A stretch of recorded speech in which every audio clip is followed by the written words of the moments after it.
Virtual reality's immersive experience is a sensation for the eyes and ears. Now, Aero Banquet's RMX will target your taste buds. It's one of the first experiments where we are mixing VR and food.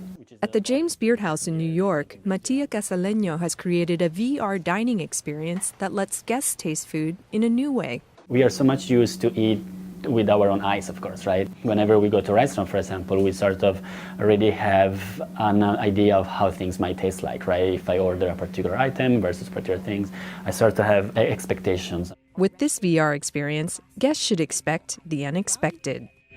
Think of the first time you ever bit your lip. This is what it tastes like. In virtual reality, the quote-unquote food is represented by abstract 3D shapes that correspond to real-life bites prepared on site.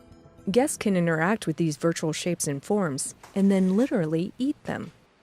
I think it tastes like the whistle that the wind makes blowing through a door lock on a cold autumn afternoon. I think nobody can actually explain this concept to anybody in words. You have to experience it. Actions in the physical world correspond with those in VR via motion tracking cameras in the headset. We are able to bridge the gap between the virtual world and the real world, and what impact it has when you introduce food into this experience. All of a sudden, the virtual world it felt less virtual. Having that disconnection but reconnection with food through this digital representation of it made you kind of think about flavor and texture and sensation in a different way. A feast for all of the senses.